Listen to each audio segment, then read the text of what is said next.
Oh, there's your LA ambulance. Oh, yeah. Whining in the background. There it goes, maybe. It's not a bird, it's not a plane, it's Superhero Slate. It's a modern podcast where we talk about everything that's great. Like movies, TV, superheroes. It's Superhero Slate. Oh, yeah. Hello, everyone, and welcome to Superhero Slate, the show where we run down the latest superhero entertainment news. We love TV, movies, and superheroes, so let's talk it all out. My name is Chris Dillard. And my name is Mike Royer. Oh, it's Mike. This week, we're talking about Netflix's heroes who are no longer hired. That's good. I didn't see that in the notes ahead of time. That was a good one, Chris. Thank you. It came off the tip of the hat there. We're also going to go over our next best guess at the Avengers 4 trailer when it's going to come out. Yeah, we do what we can here. I've got at least 3 dates written down, so we got to get close. Yep. How the CW is giving comic book lovers their dream shows this time around, Mike. I know you're a big fan of those and more. Oh, so CW. I have some very interesting CW news that happened after we recorded last week, so I wanted to fill everybody in. Yeah. You want to start with that? Because the CW is at the bottom of the show. I don't want you to forget. Oh, no, this is more of an event that I went to. Okay. So after we got off the podcast last week, the wife and I went to what we thought was going to be a panel of female showrunners. Which is cool. It's actually something we've done before. You know, if you get on enough like emailing lists out here, you know, you just get invited to events, you know, where creatives kind of sit down in like a small theater and just kind of talk about what it's like to make TV shows. You know, my wife likes to go to like female-centric ones in Hollywood. You know, I go with her because, you know, it's really cool to see like these women that are like basically like trying to like punch the patriarchy into the ground so they can get what they deserve out here in Hollywood. So we have been to some of these female-centric panels before. So we're like, all right, we got invite to go to one last week on Sunday. So just before we go, we checked the dress code for it because we noticed that this one was on Warner Brothers lot, which is pretty cool because I'd never been to the Warner Brothers lot before. So we check to see if there's like a dress code to see what kind of event it is. You know, sometimes these can be kind of businessy, you know, since it's like people in the industry and you want to make sure you're dressed okay. But, you know, it says dress casual. So, all right, we just kind of dress like our normal selves. We drive onto the lot and, you know, Andy starts to show me around a little bit, you know, because she does a lot of PA work around town and she's been on these studios all over town. She knows them all, you know, so she's pointing out things to me like, oh, that's that over there. That's this over there. And then like we turn the corner and we see where this venue is, where we think this panel's about to be. I'm expecting a small theater. No, it's big. This big building on Warner Brothers lot. I'm like, what is going on? And I start to see all these people outside that are dressed very, very nicely. And I'm just like, is that where we're going? If that's where we're going, we are totally underdressed for whatever this is. So we show up and we check in and we get like little bracelets on. And this is already way above like just any sort of creator panel that we've ever been to around town. I'm like, what is going on here? So we kind of like walk in and I'm kind of intimidated by all these people like dressed really nice, like looking really good. And I'm just like, let's just get into this dark theater and sit down so I don't have to be so awkward. And like as we're walking in, I see the actress that plays Caitlin Snow on The Flash just like greeting people as they walk in, and I'm just like, at first I'm like starstruck because I'm just like looking at this woman who's in like one of my favorite superhero TV shows on network cable, and I'm just like, what is she doing here? I mean, like, I guess maybe she could be on this panel, this is cool, whatever. So like I kind of walk in, and then as we're in the theater, like kind of getting settled into our seats, like I look over and like freaking Greg Berlanti is sitting down in this theater too. I'm just like, okay, this is not just a normal panel anymore. We got like the Berlanti, the man who has made all of these CW shows and makes millions and millions of dollars and has like 14 plus television shows on TV. So I can't even comprehend what's going on right now. So we just kind of sit down and I'm just like, me and my wife are just like, we are totally underdressed. What is going on here? And then what ends up happening, what we find out very quickly, after the president of the CW walks out into this podium right in front of it, we're not at a normal just like little panel. we're at like a launch event where the CW was launching like this all-inclusive like hashtag promotion, and this was the event that they were using to launch it. It was weird. It was like this business synergy type of thing where they're like, oh, we are teaming up with this organization called She Authority, and we're launching this hashtag, and here's a sizzle reel with all the famous people that are on the CW, and this sizzle reel talking about how the CW welcomes all types on the screen, and they show all of these different types of makeup of like humans on the screen. And I was like, this is where am I at right now? And then they bring out this first panel of people, and it's all the actresses from all of the superhero shows at the CW. So you got Supergirl walking up on stage in front of me. You got Iris from The Flash. You got like White Canary. There are some other people from Legends of Tomorrow that I'm not too familiar with. 2 women from Black Lightning, which I know looked familiar, but I don't know their name off the top of my head. So they just have this whole panel discussion about what it's like being like a woman like in Hollywood. And it was a really cool panel. And then after that, they bring out all of these like female showrunners, and they're just kind of talking about what it's like to run a television room and how you kind of move women up through the ranks to higher positions. And I was like, this is crazy. This is like super cool. Like, I can't believe that like this is going on right now. This is the most kind of like starstruck thing I've ever been to. I wasn't even expecting to be at. And then afterwards, they closed the whole thing down, and they're just like, all right, everybody, you can go outside now and you can party. So we walk out, and it's like the middle of the day on Sunday, and they have like cocktails and champagne and like an open bar with like free drinks. It was crazy. It was the most like Hollywood thing I ever participated in, and I'm not really connected to Hollywood at all. I mean, my wife works a little bit in the industry. She's trying to work her way up in the ranks, but we were both pretty starstruck. I mean, I got to meet the guy who plays Diggle on Arrow. Like half of the cast from the show Crazy Ex-Girlfriend was there. The 2 assistants to Melissa Benoist, the actress that plays Supergirl, kindly asked me to move out of the way so they could take a picture of her in front of the bar, because there was like a life-size standee of her, like as like a decoration in the middle of the bar. And I was like, oh my gosh, I just got asked to move out of the way so Supergirl could take a picture. And I was like, oh, but I wanted to be in the back of that picture. So it was crazy, man. I was just like, I got to tell the podcast next week, because I'm just like surrounded by all of these famous people, and I just wasn't expecting it. And it was really weird because like it was like this mixture of all of these CW people. I was like, I've seen half of you people before on screen. A lot of you look familiar that I don't remember. Like all of like Arrow's crew from the most recent seasons were there. Like all of his like superhero, I guess, lackeys, like Wild Dog and the other guy that's like, it's not Mr. Fantastic, but whatever. It's like Captain Terrific or something. Yeah. I don't know. Mr. What Terrific, it is, there it is. Yeah, I think so. Like he was there, and I was like, "This is crazy!" Like it's so weird, like knowing that I'm watching you people on screen, and then now I'm like seeing you in person. Yeah, it was weird, man. It was crazy. I wasn't expecting to be there, so it was just happenstance that I landed into that. But I did. I was there, so I was like, I gotta get like a little bit of like something, for the podcast. No, I didn't put my phone in front of anybody and ask them to say. Really. I mean, all I asked him to do at this thing was like get someone saying, "Listen to Superhero Slate," but we didn't get it. Yeah, but I got to talk to some of the people that are in the writers' room for The Flash.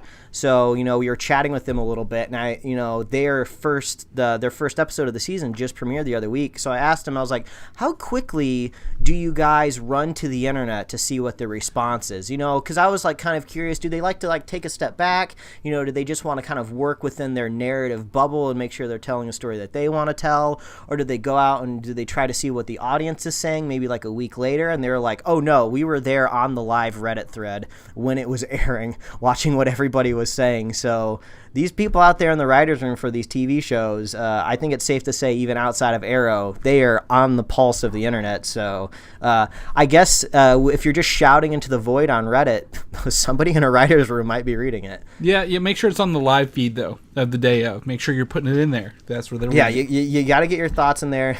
Maybe you can get your voice heard. But yeah, man, it was wild, man. It was crazy. I don't know if I'm gonna come across anything like that in the near future, but I had to share. So weird, man.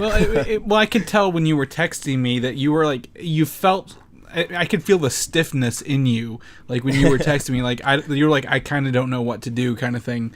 and I could feel that in their messages. So yeah, we like walked out to this cocktail party. My wife and I are just kind of standing there like, what do we do? Should we just go? Or I was like, no, we're not going. We're just gonna stare at these famous people for a while. Yeah, it was bizarre, man, but it was really cool. Hopefully I can do more of that stuff in the future. Right place at the right time, Mike. That's what I want to tell you there. Everybody I met was really, really nice, though. So props to the CW. They seem to foster a pretty good environment. Yeah, well, that's good. That's good. I don't have anything nearly as interesting as those to talk about this week. I did watch Beetlejuice from the late 80s. All right. Because again, Tim Burton, Danny Elfman, and Michael Keaton, who all teamed up for Batman. I believe maybe before that or after that. I don't know where this fits in the timeline of releases, but I could feel that vibe from that movie in Batman in this. So I thought that was really interesting for Halloween. And then I think I watched Nightmare Before Christmas before I fell asleep one day. It's been one of those I don't know, I've tried to just watch some newer stuff this week to unwind. And I saw one of my first episodes of Hell's Kitchen ever this weekend. Oh wow, you've really been missing out on that section of pop culture. Yeah, it was live, so there was a lot of bleeps and not a lot of cussing, so I was very disappointed. Or not live, it was on network television. And that I don't know. I got no interesting stories this week, Mike. I'm sorry. Well, I'm sorry to say. I got one more to preface just before we jump into the news, just so people can maybe judge my sense of irritability. My wife was very, very sweet, and she scheduled a couple massage for us today at a new massage place that we'd never been to before. And we were, looking forward to being like relaxed. And I thought, like, man, we're going to record the podcast right after this massage. Everything's just going to wash over me. I'm going to be extremely positive, and I'm going to be like, just, I'm going to be A-okay with all the news that we get today. And then we go in, and little did we know that this massage place specializes in deep tissue massage, and they don't really have any other option. That's their only like gear shift that they go into. So we sit down not knowing, and oh my god, it was like being in an abusive relationship. Like, most massages, the soothing ones, you get a lot of palms, you get a lot of the whole hands rubbing the muscles. We got the ends of the elbows and the thumbs just basically jabbed into our whole bodies for an hour, and oh man, it was torture. The only upside is I'm hoping it might be therapeutic and I'll feel better in the morning, but this is not going to be good for the podcast. I'm going to be very negative about everything because I was just poked and prodded for an hour. How far into the massage did you realize this was a deep tissue massage? That's my question to you. Well, so usually when I go get a massage and they get to my upper back, it's usually pretty tight and they end up going pretty deep anyway. So, I'm okay with that. And then in this massage, pretty quickly they started with the back. So I was like, oh man, he's really getting in there. Good for him. He's really trying to fix me as a person. And then I was like, oh, it's kind of rough, but maybe once he gets on to the next parts of my body, it'll start to feel a little bit better. And then nope, he moved on to like the neck, the arms. I didn't even know you could do deep tissue on my calf, but oh my god, I could barely walk around afterwards. So I'm a mess right now. So it was like a slow burn of just like I don't think this is supposed to feel good. Nope, this is never gonna feel good. that slow realization. Oh man, so the moral of the story here is just make sure you just know what you're getting into. Like, massages are great. I know a lot of people don't often treat themselves to a massage because sometimes they can be a little pricey. But I mean, if you just go with like a classic like Swedish massage, they're great. They're wonderful. Go get one of those. What about ones in the mall? Like the mall in the middle of the mall hallways? I think those would be. I've never gotten one before, but I think those are basically just like.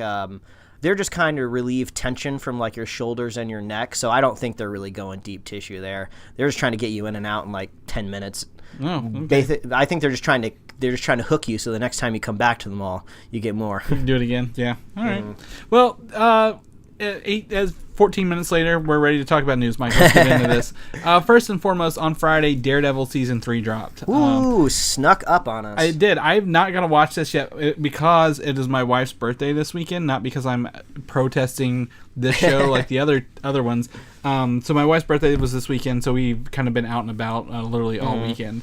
That's a perfectly fine excuse. Yeah, and so I have not got to see it yet.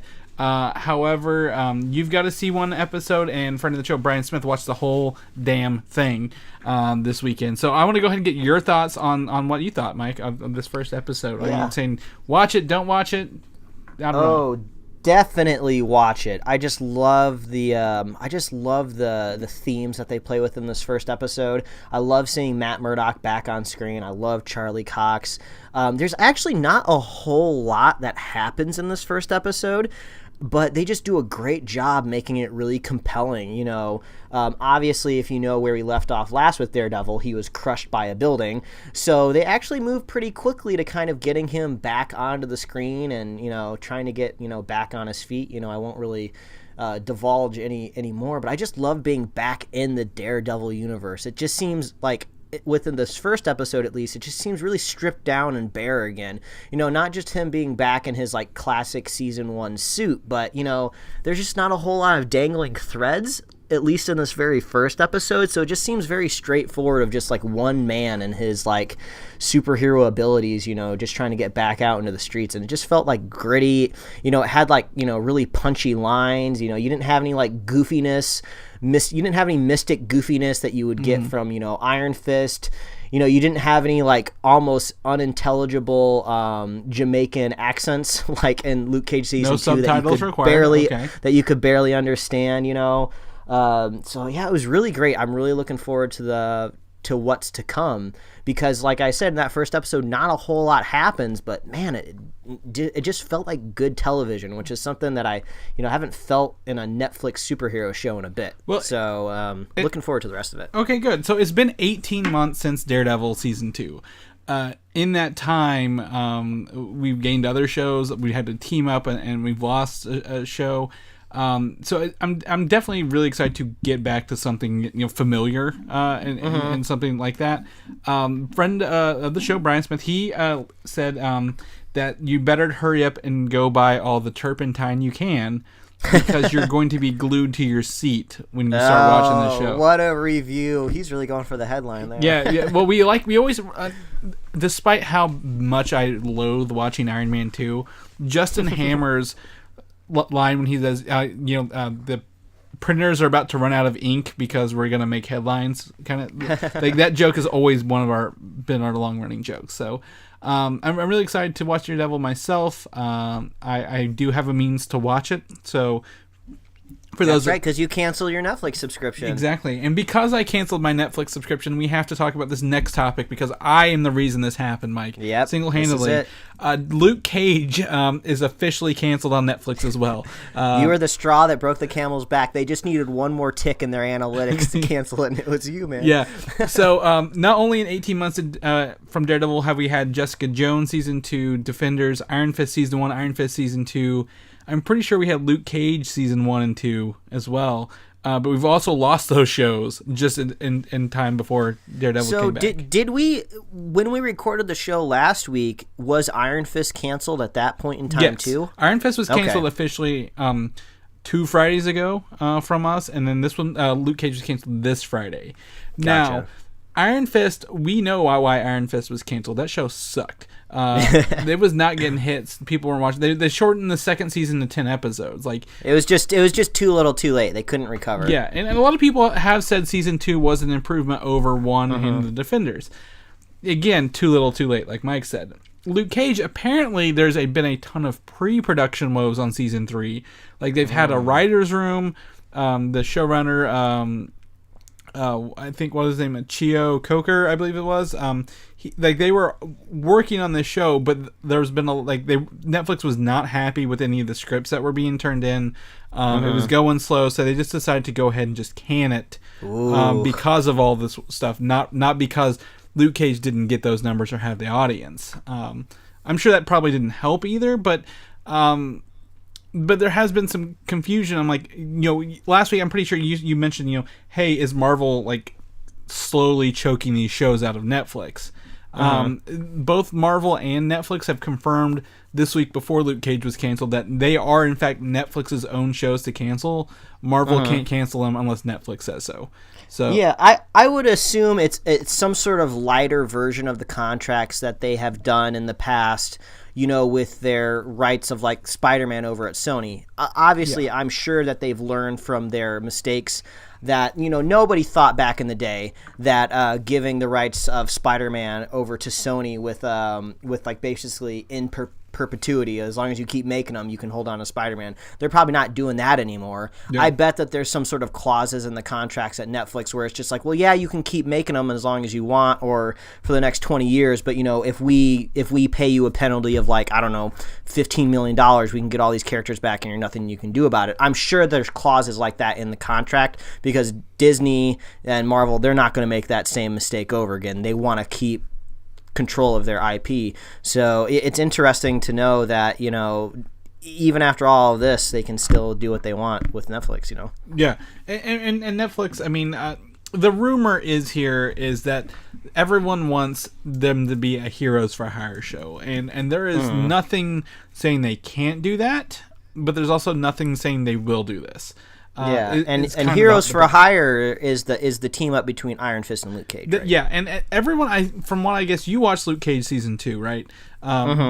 Spoilers, but there is an Iron Fist episode in that.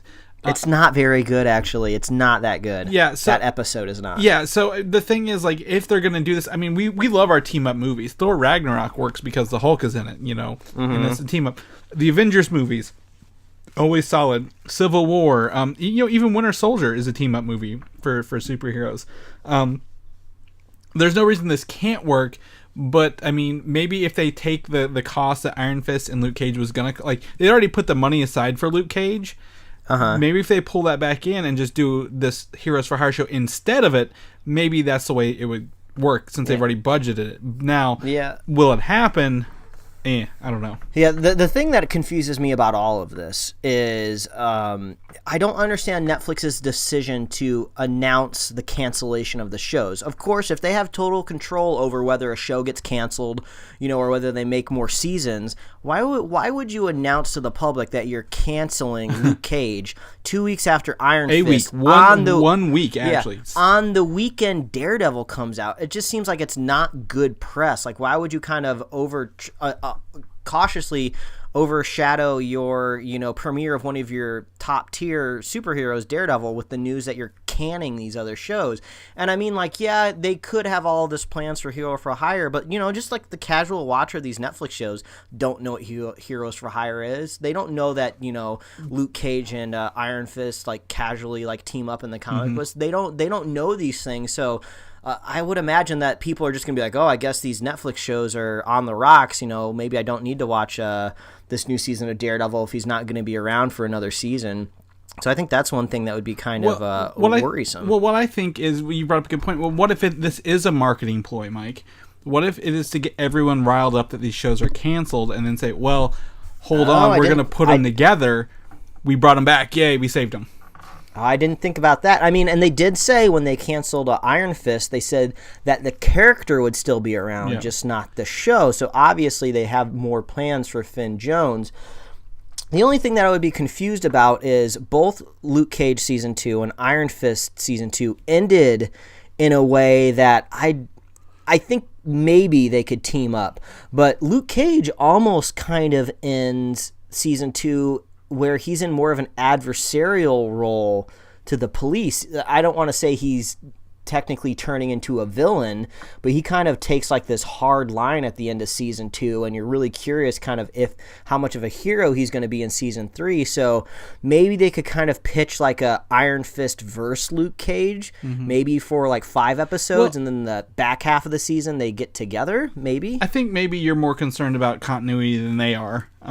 Did you see the Defenders? They really don't care how they team up as long as they team up. But they could early on be enemies, and then they fight for a minute and then they're pals. So I mean, at least that they had a little bit of a plan to build up to the Defenders.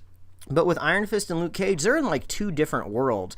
Luke Cage is super rooted in Harlem, and Iron Fist is just shrouded in this mysticism in Chinatown, and, you know, worrying about all this magic of dragons and adding chi to pistols and swords and stuff. It just seems weird. I don't know exactly how they come together again, because like Luke Cage just doesn't really seem to care to fight for New York. It's almost just like, well, Iron Fist is going to have to walk over and, I don't know, rent an apartment in Harlem to kind of join his. Well, I don't know. There could be some way to do that. If they're going to do it, they're going to do it. And I trust them to figure out a way to do it.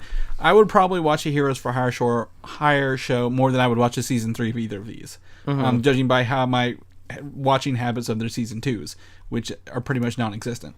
So if they're gonna do it, they're gonna do it. But I mean, I agree with you. No one announces a cancellation of a show this soon after a show comes out. Like, I mean, other than the fact if it is canceled and they're not doing anything, this gives Netflix the chance to control that conversation. Because if Netflix canceled it, Marvel could come out and say, "Well, Netflix canceled our shows. What up? Come to our streaming service where we're not canceling shows on Disney."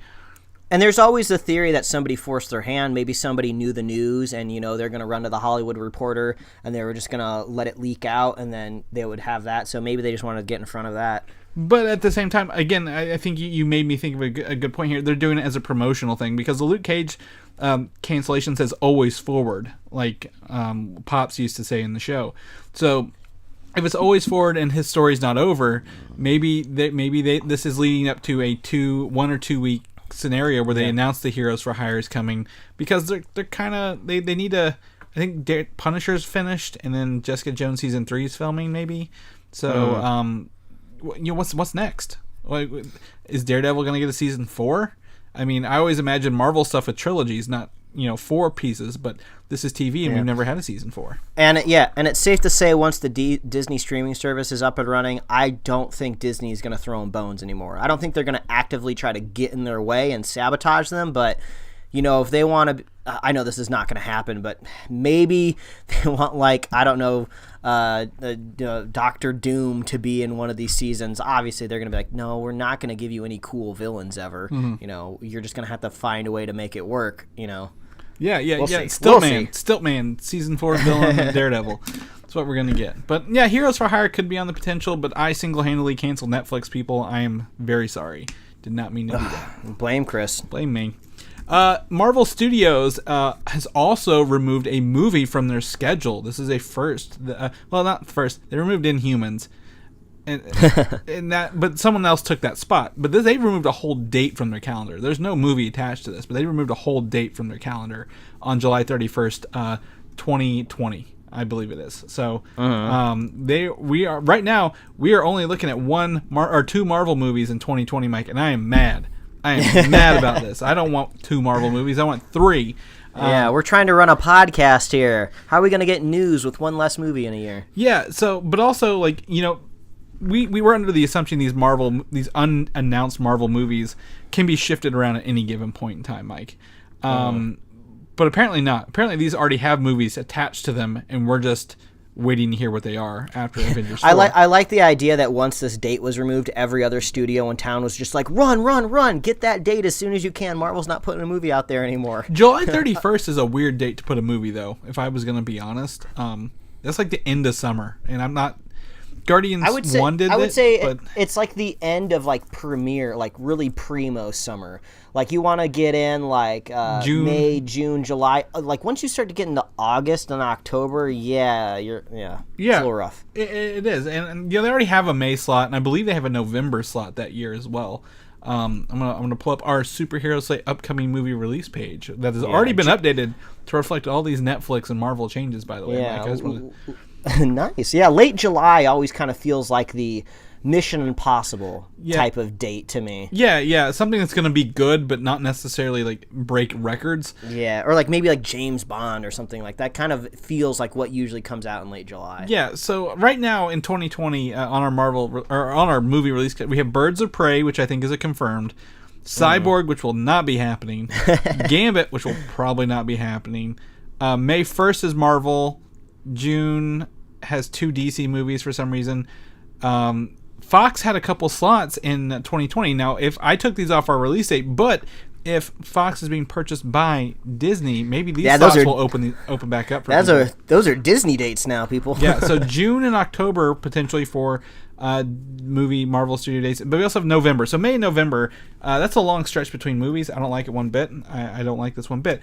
Hot rumor is probably true. That's Guardians of the Galaxy Volume 3's date, is what that was. Oh, maybe. But also, you got to remember, the Disney streaming service will be up and running by 2020, so maybe in July, maybe they'll be dropping like some hot original series or movies. You know, they did plan movies for that streaming service. So, Chris, maybe you can get some of your fill there. I want the theater, man. I really just want the theater experience. You can get that. What if that Loki show comes 2020? Well, then I'm going to go rent one of the theaters and just stream my Disney streaming service to it so I can watch this. Yeah, there you go. But with Guardians 3 being moved and in limbo, yeah, I could totally see that being it. Because September or August was the first Guardians movie. So that worked out well for it. Now, speaking of Guardians of the Galaxy Volume 3, we've got some news on this as well. Marvel is looking for a female director to pick up where James Gunn left off. I don't care who they hire as long as they're good. So for me, if it's a female, male, I don't care. It does not make any difference to me, Mike. Does it you? As long as it's good? I mean, I think everybody was kind of hoping it would be Taika just because it feels like he has a similar sense of humor. Obviously, the movie he did before this, Thor Ragnarok, had that cosmic feel to it. And also, like, you know, you brought in Taika on the third Thor movie when there's a chance we might not get another Thor movie. So it just seems like they would want him to stay in the Marvel universe. Or I guess maybe on a periphery, he could maybe do like a Disney movie. But yeah, I think Taika would have been a good fit. But, you know, if they're still looking, you know, if it's got to be somebody else, I guess maybe Taika didn't want to. Well, I mean, maybe he gets his own movie now because he did pick up at the end of something. Maybe he's not here to clean up everybody's messes anymore. I see what you're saying. Okay. Like what if they give him something that he wants to do? Give him Nova. I want that Nova movie. I mean, he's also doing one of the Star Wars episodes, one of those hour-long episodes, which is like doing a movie. Oh yeah, he is directing one of those. So I mean, I think he's got his own ticket now to write his own way. He doesn't have to be the fixer of the stuff anymore. So I wouldn't put him. I'd put someone new on it. Yeah, Disney better lock him up somewhere, or Warner Brothers will just poach him. Yeah, that's right. Production for Guardians of the Galaxy Volume 3 has been delayed till 2021. Presumably, man, we're gonna have quite a gap, aren't we? Yeah, for that, I think it's like 5 or 6 years. Is that would be if it came out in like 2022, maybe, which is the longest between Marvel sequels at this point in time. So it'd be a little rough, but I think we can survive. And the working title for this movie has been released as the title Hot Christmas.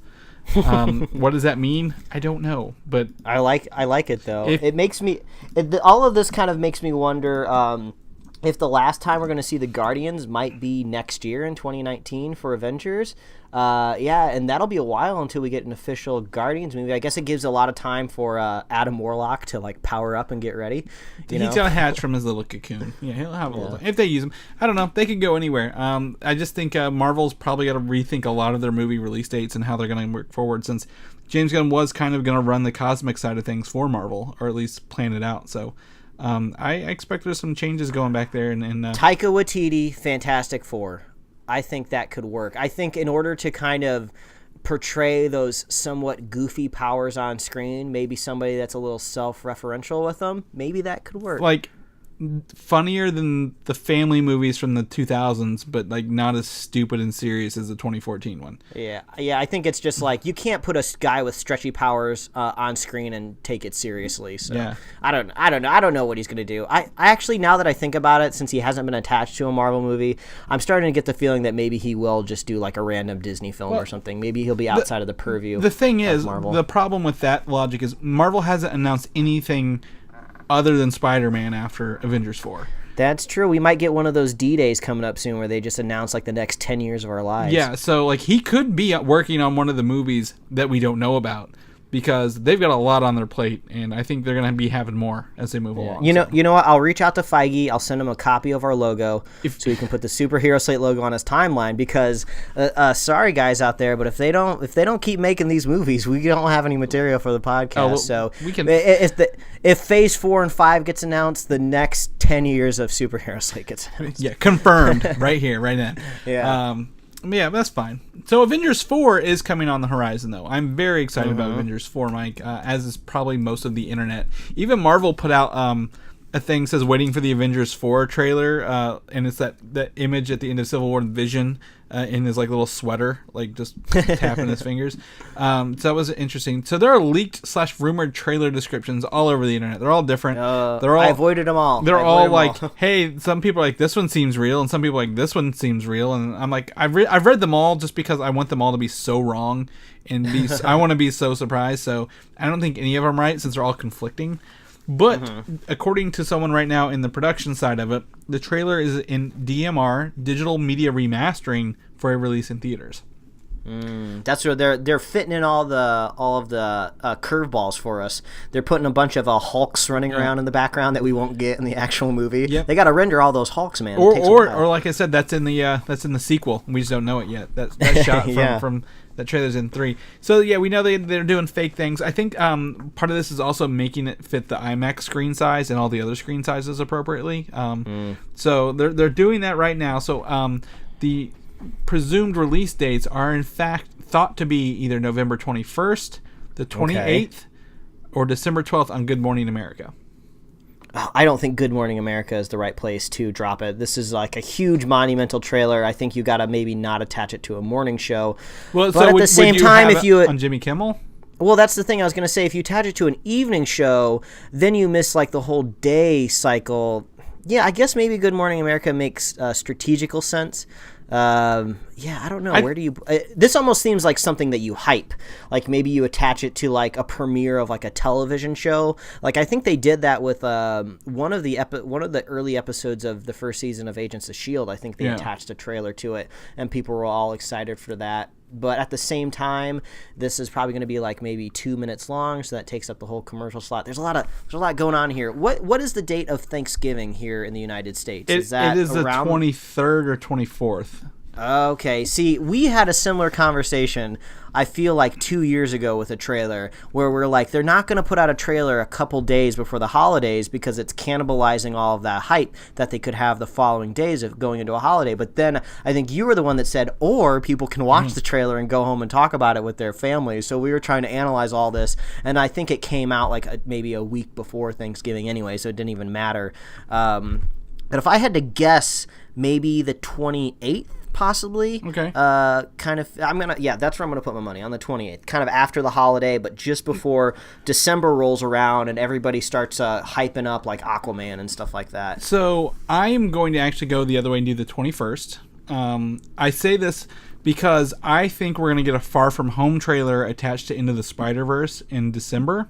Oh, that's a good point. And Infinity War needs to get away from that trailer by at least a month. Which would and be the 21st. Infinity War, the context of that first trailer could explain some of the woes we've been trying to figure out when it comes to how do you market Spider-Man that comes out a month after Infinity War when theoretically he's dead. So maybe they'll show Spider-Man coming back to life, since we all know he's going to come back to life anyway. So maybe they'll put that in the trailer just to get people hyped. So when you see him in his own trailer a month later, it makes a little bit more sense, and people aren't just like, "What? I thought he was dead." It's like, no, watch the other trailer, idiot. Yeah, so and both of those are gonna be in the theater together at the same time, so it's inevitable we were gonna see Spider-Man in both. So I like the theory though. I like what you're putting together there. So I think the 21st, that is the day before Thanksgiving. Good Morning America does give the day time to talk about it, and I think Good Morning America is better at keeping secrets than Jimmy Kimmel because they pre-record a lot of that. So when we'll talk about the next thing here. So I think Good Morning America on the 21st is my guess. Hopefully it is way before then. I would like it to be like now, right now. But we'll probably be talking about this next week, Mike, how wrong we were, hopefully.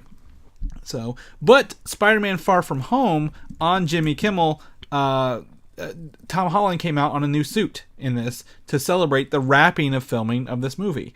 And it was the same suit we talked about last week, right? Yeah. So they all knew this suit was being photographed by people. Tom Holland put this on his Instagram, I think a day after all that other paparazzi shots, and now he's here on Jimmy Kimmel showing off the subtle differences between his suit and the one from the last time. Again, the funny thing is that Tom Holland's loose lips sink ships at Marvel, but I think they're just playing that aspect at this point. Like, he's notorious for leaking things or spoiling things, but I think that they're just leaning into it. They're just having fun and playing with it. But I think just seeing the suit, we saw it last week. We don't need to see it up close. It's a darker blue on the arms and the legs, and got the white accents around the spider. Looks good. I mean, I think it's good. It's hard to believe this movie's been filming for like 3 months, though. It feels like it just started yesterday. Yeah, isn't it weird that we've seen like a fair chunk of what could be happening in this movie, from getting shots of Mysterio from telephoto lenses, seeing multiple Spider-Man suits, and we haven't seen a frickin' thing for Avengers 4 yet. I guess maybe those shots from a couple years ago that I think are still faked, possibly. So yeah, it's kind of crazy that they've been able to keep that on lockdown. So yeah, it's well, I think it also goes into like, how much time and money do you need to spend on an Avengers sequel that's spanning 10 years, and multiple scripts. And then ultimately a Spider-Man movie. They probably hired like ex-CIA and like KGB and FBI agents to protect the set for Avengers 4. I would love to have been the person who's handed pieces of the Avengers 4 script and said, write scenes that are fake to fit these in together, and just have fun with it. Don't make it real. Yeah, we're going to give you your first screenwriting job right now, sir. Oh, really? What do I have to do? We need you to write something that's never going to be filmed, just in case it gets leaked. Here's really? the scene before it and after it. Make one in between that no one will guess. So, here's $10,000. What? Yeah. Okay. Don't tell a word. It's time for our weekly Spider-Man PS4 update, Mike. Spidey. So what I want to talk about is the New Game Plus mode update has been added this week, meaning you can replay the game from the beginning with all your suits and gear and upgrades unlocked. And they have a new, I think, ultimate difficulty, which is like the highest difficulty possible. I've seen a lot of people play with, I think it's the very last suit you unlocked. It's very, suits don't matter. They don't matter, Mike. It's just Spider-Man in his mask and his underwear. And like he's like, I've seen that one floating around. Yeah, online. and like they're watching like the whole thing and taking the picture mode and like making goofy pictures out of it, playing the whole game in that suit, which is the quote unquote suit, which is really funny. But also the DLC for it comes out this week. The first part of The City That Never Sleeps releases this coming week, Mike. So I'm very excited to dive back into Spider-Man again after being out for about a month now. So where are you at? I just made it to Rikers Island. Okay. So I think I'm about 3/4 of the way through the game, if I remember the last percentage marker that it gave me. So I'm getting close to the end there. There was a really cool point in the game where you kind of get to do this tandem where you're playing as Mary Jane, but then also Spider-Man is in the area as well, and you're kind of working together. Whereas before that, you just kind of did these small sneaking missions as Mary Jane. Mm-hmm. If I had to give any advice to those mini Mary Jane moments, is don't take them too seriously. You really don't have to try that much at sneaking. I just basically crammed forward on the stick, and I just blew through a lot of it. I would say those parts of the game are probably not my favorite. I'm just like, oh man, I got to play as Mary Jane again. But the third time I got to do it was pretty cool because, Spider-Man's up on the ceiling and you're telling him to do things and help you out. So that was a good kind of coalesce of the two events. But hopefully there's no more Mary Jane games out there. So, just not that fun when you do that. Yeah. Well, I'm excited to hear what you think as you get closer. And I'm going to dive into the DLC probably a little bit this week in my downtime. And like I said, with New Game Plus mode out, I'm going to start recording my experience from the start with all the stuff unlocked. And if anybody has any requests or wants to see anything, just let me know. I'll make sure to throw it in there, Mike. That's cool. For sure. Venom keeps raking in money at the box office. I think Halloween is going to take over Venom finally. Yeah, that one is doing surprisingly well at the box office. It's kind of getting a little bit of those kind of it dollars when that came through and started breaking records. I don't think it's going to do quite as well as Pennywise the Clown. Yeah. But yeah, it's getting that Halloween money, and Venom I think might be a little overshadowed. Yeah, so people thought Halloween would overtake Venom's box office total. They're only off by 3 million right now.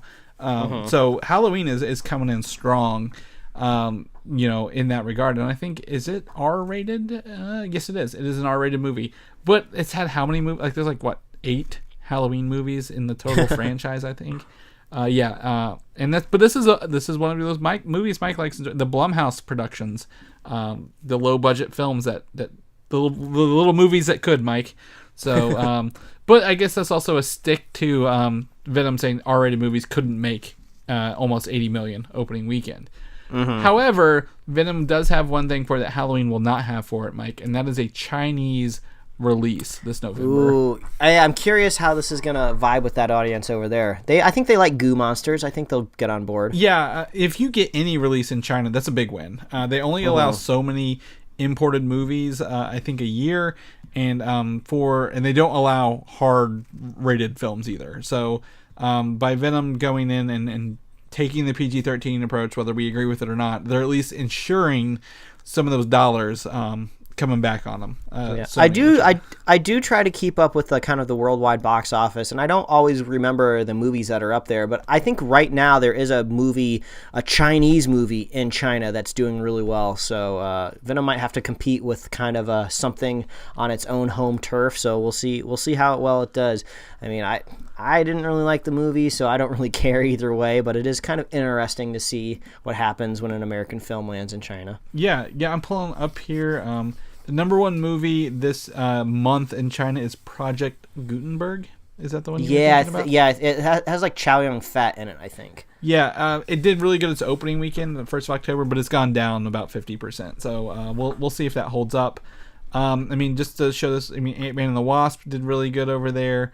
Jurassic World made a lot of money. I don't want to even talk about how much money Avengers made both weekends by a long shot. So, I mean, anything you get over there, if you can get in over there, you're doing great. So, good job, Venom, for doing that, I guess. Hellboy had a leaked trailer this week that Mike won't watch. But I will tell you this, the quality is really good. They filmed it vertical, but I've got to say I'm interested in this movie, Mike. I think the visuals are very different than the other one. I will tell you, on the poster, you get to see the sword, and you get to see his big horns and crown, like we saw from the poster. So we get to see that. I would also say you don't see much of the main villain, Mila Jovovich's character, but the rest of it, the other characters and what they're kind of going into and fighting against are really cool. I don't know if this is going to be, better or worse than the last ones at this point. It looks like it's pretty on par, but David Harbour as Hellboy is really awesome to watch. So if you thought Ron Perlman was the definitive Hellboy, I think you're going to be surprised at how good David Harbour is in this role. And it seems like we should be getting this trailer soon. I wonder if they want to capitalize on the holiday of Halloween, since the movie is called Hellboy. So there's a chance maybe we'll see it this week, but also Halloween is on a weekday the following week, so maybe they might do it then. But if the trailer's leaking, we'll all be able to see it soon, because we had the same thing happen with Dark Phoenix. Now, I don't want to watch the leaked trailer just because this is something that I'm actually excited for, so I'd like to see it in high quality. Yeah, when the Dark Phoenix trailer leaked, I was like, yeah, I'll watch that, I don't care. I don't know if it might have been better in the lower resolution quality, actually, by the time we were done with it. But anyway, Hellboy is on its way. I cannot wait to share this and talk about this trailer in full with you, Mike, and for everyone else to see it. But they've taken it offline, so if you can find it, good luck. If not, just message me and I will give you the hookup. So, Mike, Justice League. It was a movie. It happened. You've got some notes in here. I've got some notes in here. I'll let you kick off our Justice League section for the day. Yeah, so this was a bit of news that I actually found very interesting, because I like talking about stuff that revolves a little bit about rumors and speculation, because if we're just like reporting the facts, where's all the entertainment there? So Ray Fisher, the actor who played Cyborg in the Justice League and briefly in an email attachment in Batman vs. Superman, showed up at something called Heroes and Villains Fan Fest, which wasn't a convention I'm familiar with, but I think it travels around cities, and I think this was in New Jersey, if I recall right. And I guess he sat down with some sort of a journalistic outlet, and he started talking about what he knew Snyder vision that he had for the movies going forward. And I guess Snyder had a trilogy planned, and he also had a bunch of stuff shot where he said Ray Fisher was like, he probably could have cut together a whole other movie with all the stuff that he shot. So Snyder was out there putting in work for sure. Yeah. So I mean, Snyder's he's on that. What's that social media app? He's on, is it Vero or something like that? He's like very active on that. Is he the only one on there? Someone must be paying him to post on that. I think it's just there's less I guess vitriol on Vero than there is like everywhere else. There's only less vitriol just because there's less users. Yeah, exactly. So I mean, so he can go out there and post it and not get enough feedback. But yeah, so I mean, he did shoot enough footage for two. We saw what they filmed like a football scene, like Gotham versus Metropolis, and they didn't use any of that footage. All of Cyborg's like origins, stuff in the trailer that we never saw come to light. It's just I don't know. I mean, we talked a couple weeks ago about how Warner Brothers is kind of, they're done with Ben Affleck and they're done with Henry Cavill. So what's next? Like what's next for DC, and what are they going to do with that? Yeah, and what's in the mix for Ray Fisher? I mean, I looked up his IMDb recently to see if he was still connected to any movies, and at least on the IMDb website, he's still connected to possibly being in the Flash movie. There's still, I guess, a Cyborg movie that listed. That obviously doesn't mean that that's actually going to happen, but he also said that Snyder had specific plans for Cyborg moving forward, which I thought was interesting, because I said when we reviewed Justice League that really they should have just pivoted that movie in the perspective of Cyborg. I mean, you're introducing a brand new character who was literally created by one of your MacGuffin boxes, so I don't know why you didn't just circle the whole movie around him. And just out of like morbid curiosity, since it's streaming for free on HBO, I was just at the office and I kind of threw it down in the corner and I just watched a little bit of Justice League, just because, like, when you're working, I kind of want something that I can kind of just listen to and barely have to pay attention to. And I was like, well, there's some flashy special effects in that movie that maybe I want to check back in on. And man, the scene where they first introduced Cyborg is just so silly, because you have this basically an entire CGI character that is kind of introduced in a scene where he's wearing a total like sweatpant tracksuit with a hood up, and then they decided to totally CG animate that as well. It's just like, why didn't you just have a normal actor in like a gray sweatsuit, and then when he turned around, just add the CG graphics card just to his face? It was just some weird special effects decisions in that movie. Well, I think for sure. Well, we have Snyder and Whedon, and then the producers. So I think there's like a lot of different things. They're like, hey, we're gonna go this way, and then like, hold on, maybe we should have done it the way Mike just said. So let's CGI it on there. Yeah, I think a lot of it was like, whether it was intentional or not, they could have just been running up against the schedule because the movie was delayed, different directors. They probably been like, we literally can't get Ray Fisher here today to do this scene. We're going to have to throw him in with a computer. Yeah, and the whole thing is Cyborg's whole creation, his origin story is in an email attachment in Batman v Superman. So we missed that whole thing going on here. But yeah, there's a lot to still dive into Justice League of what could have been. But guess what? At the end of the day, Mike, there's no Snyder Cut. There is no Snyder Cut. There will never be. So, but I think one of the most curious things to pull out of this little interview he did is he said that Snyder had specific plans to kill off Ben Affleck's Batman. And this was a thing that we had been speculating for a while, what happens to Ben Affleck in these movies. I guess if we just would have let these movies run its course, he would have been out of the picture anyway. So I think this just lends even more credence to, if we're not pushing forward with these Justice League movie, it seems like nobody really wants to hold on to Ben Affleck, because even Snyder was going to kill him off anyway. Maybe not out of malice, I'm sure, for a storytelling device, but it seems like at least there was a couple executives and Snyder out there knew that at least within the next decade, they were going to have somebody else taking up the role of Batman, or at least holding onto the mantle. If it wasn't Nightwing, maybe somebody else would be in the bat suit. So I don't know about that, because Snyder likes to kill people and then bring them back for no reason. So I guess that is true, but how many times can he really do that? I mean, you can't kill off Superman, bring him back, kill off Batman, then bring Bruce Wayne back. No, you can. He would. He'd do it. Don't tempt him, man. He was ready. He was ready to throw that mother box back into that little goo and bring Batman back to life instead. Oh no, this sounds like the Allspark and Transformers all over. Yeah, well, I at least understand that one a little bit. Aquaman is a DC movie later this year that I'm still looking forward to. I think we're on the up and up on DC movies, and we get our first look at William Dafoe as one of the characters on a battle hammerhead shark. Man, Look at this. Look at that. That's all. This is what we wanted in the Justice League movie. Some flipping sharks riding in on a wave, and we didn't get it. Yeah, I think it's really cool. I think his character's name is Volko. Again, we haven't seen anything up close with him, but I mean, look at the armor on this shark looks really cool. Like, this is just another day for these people underwater. Again, as co-host Mitch Buckley said, how are they getting all this light under the water? We'll never know, but only a photographer would start thinking about the light situation. Because what he's thinking, like, if I put on a scuba suit and I went down to Atlantis, I would need to bring a very large flash. Yeah, pretty much, and he's not wrong. So I don't think we're going to get into the science of Aquaman simply because they're talking underwater in this. They're not doing the air bubbles from Justice League, but I think the tactical sea creatures is going to be an interesting approach coming up in this movie. So look at that. Now we're going to talk about some TV shows from DC, because I'm intrigued by this. I wouldn't say it's going to make me watch them, but the CW Elseworlds crossover has given us a poster and some on-set photos with the Arrow and the Flash trading suits.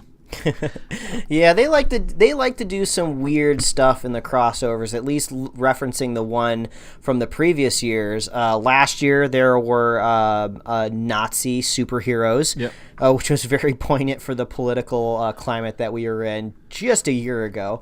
And then the year before that, they had like these aliens come to Earth. So that is one thing I do appreciate about these crossovers, is they're definitely not holding anything back. They're not going light here. And I do like how we don't have to wait until the very end of all of these seasons to get into it. They get it like right off the bat. I mean, like, we just had all of these first episode of these shows premiered, and we're going to be getting this crossover like pretty soon. So, like, yeah, it's pretty goofy and wacky that they're going to be doing like a Freaky Friday, but I think it'll be fun. It'll probably look better. I think Grant Gustin looks okay in the Green Arrow outfit, but Stephen Amell in the Flash outfit is not working for me. Yeah, I don't think a 5 o'clock shadow works very well with that suit. I don't know if the Flash at any point in time in the comic books has ever sported facial hair, because you think, somebody that runs super fast, I almost kind of equate it to like a speed swimmer. They shave everything for the least resistance, but yeah, he looks really goofy in that suit. But I do have some insider connections to the Flash and some of these CW shows, and I have heard that that there is going to be a villain in the crossover that's going to be doing kind of this crazy wacky flipping of personalities and egos. And I think they're also going to be introducing a brand new villain in this crossover that's going to be continuing on into the other shows. I think it's possibly the Flash might pick up a new villain for the season in the crossover, which I think is pretty cool, because I think most of the time people think of these crossovers as like almost like bottle episodes. Like, you don't necessarily have to watch them if you're just watching one of the shows. It doesn't affect the other season arcs too much, but I like the idea that maybe it could reverberate. So I'm looking forward to it, and we get Batwoman. That's what we want to see. Batwoman. What I think is cool on the first photo of these two, you also get to see Superman is hanging out in between the Reverse Flash.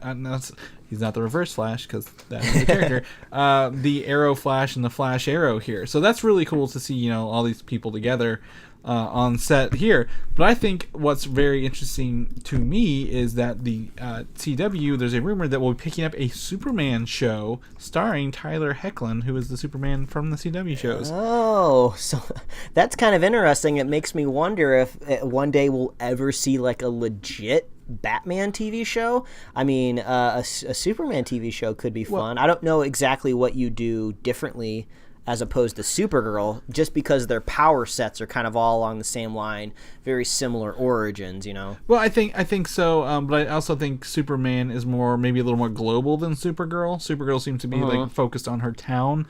But I think this is actually a big thing here, because if CW is getting the green light from DC to do a Superman show, guess what movie's not probably in the pipeline? Yeah, Superman. That's true. Because I think that happened with they couldn't use Harley Quinn in the show because they had a TV or movie coming along, and now they're kind of... Oh, yeah, because Suicide Squad was coming out, so they just used her, like, 80-yard voice coming out of an empty cell kind of deal. Yeah, so they're coming back and forth. But what I think is really cool is seeing Tyler Hoechlin in actually a black suit Superman outfit that we did not get in Justice League, Mike. A lot of people were wanting a black suit. We don't know why he has the black suit. It looks pretty sleek. It looks like a TV suit, of course, but it fits like the Superman of this world and in the universe here. So I think that's really cool to see the black suit Superman and maybe figure out why he has this suit to begin with. The CW just has all the clout now. I mean, they got the eyeballs, they got the revenue, they're selling commercials, and the franchises out there on the big screen aren't exactly, I guess, pulling their weight. So they're like, yeah, you can make a Superman show, put him in a black suit. We don't care. We never got around to doing it. I did hear a rumor out there that Smallville as a location could be coming back into the CW universe.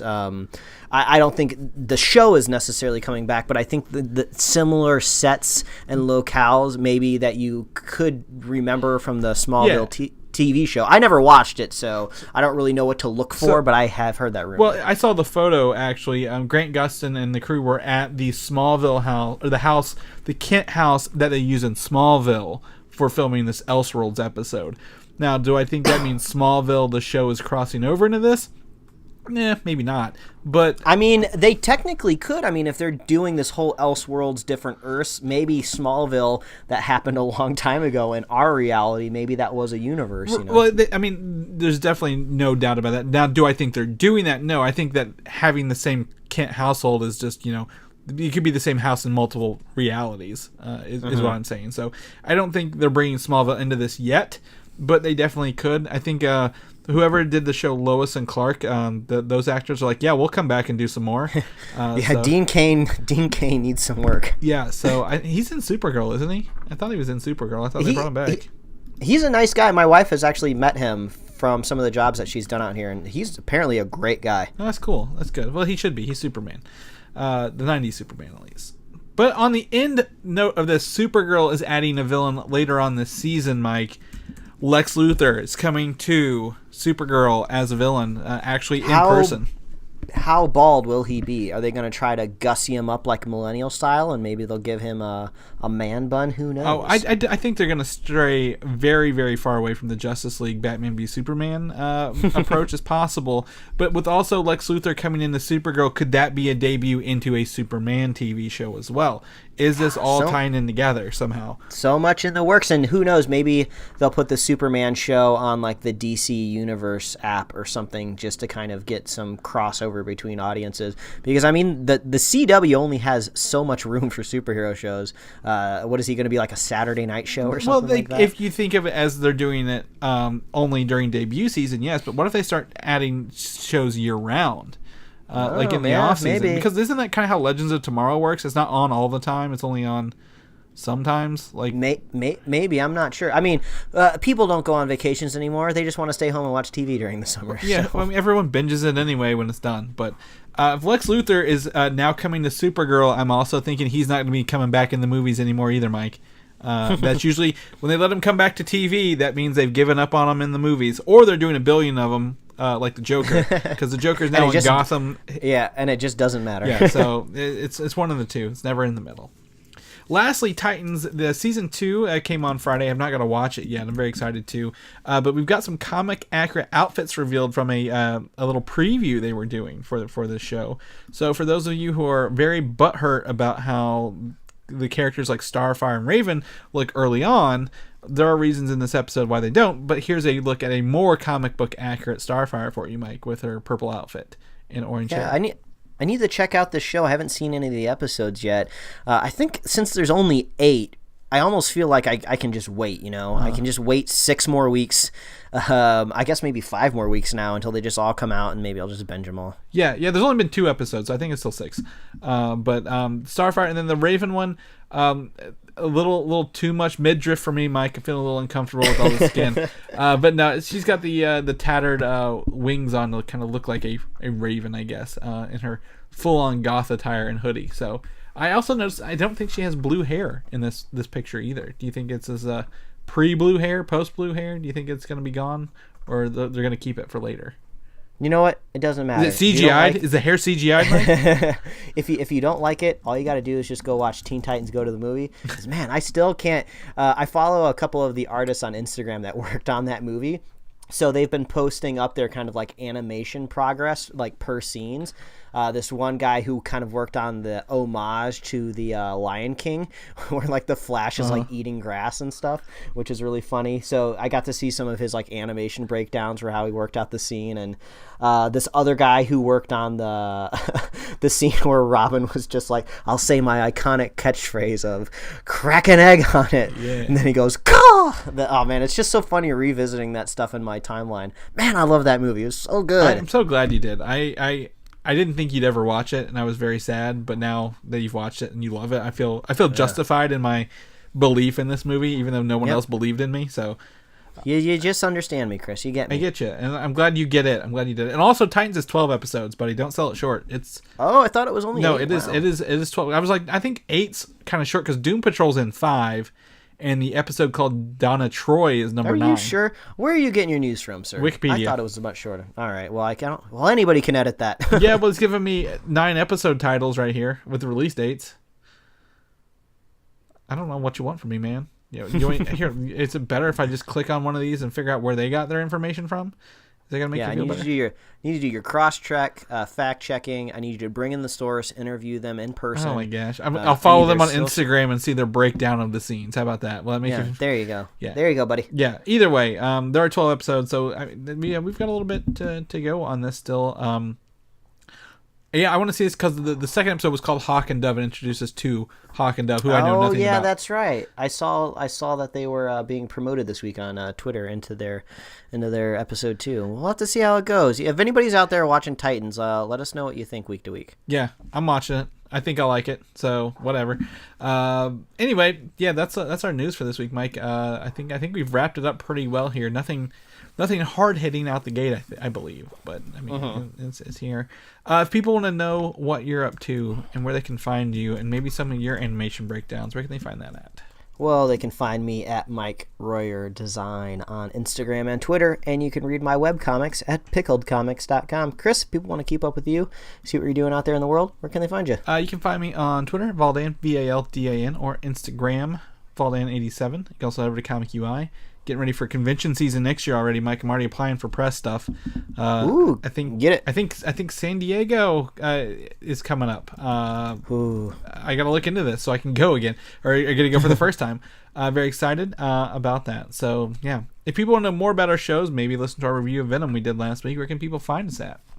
Well, as always, please visit superheroslate.com. We own that domain name. We put everything out there. So if you want to find out where we host our little podcast, you can get all those links there, and you can get our awesome show notes. So we did talk about some screenshots here. We talked about some possibly leaked trailer for Hellboy. If you want to see all of this in our show notes, you can go to superheroslate.com and click on the episode you just listened to. You get all of those nice and organized there. You can find us on Apple Podcasts, YouTube, Google Podcasts, SoundCloud, TuneIn, Stitcher, iHeartRadio. You can like us on Facebook and follow us on Twitter and Instagram. If you want merch, you can get that at superheroslate.com/store. If you're a fan of the show, we love hearing from you. Drop us a comment on YouTube. Shoot us an email. You can tweet at us. You can drop a comment in one of our Instagram posts. We love hearing from you. We want to know what you think about the stuff out there in the world.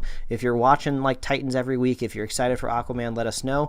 And if you want to be a super fan of the show, all you gotta do is share the show with a friend, share the show with a buddy, and join my very simple cult that I'm starting.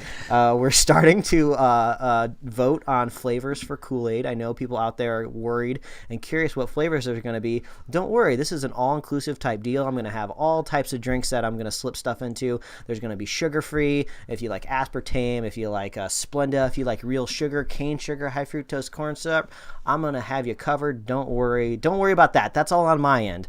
All I need you to do is share the show with a friend, share the show with a buddy, and I will save your soul every week. I think I'm going to go with grape and lemonade because that's our colors for the show. So, all right. But, you can tell me I'm wrong. It's fine. Anyway, all right. Well, I guess we'll catch you guys next week with more comic book superhero news. All right. Bye, everybody. Thanks for listening, and don't forget to subscribe. I watched Child's Play for the first time yesterday. What do you think?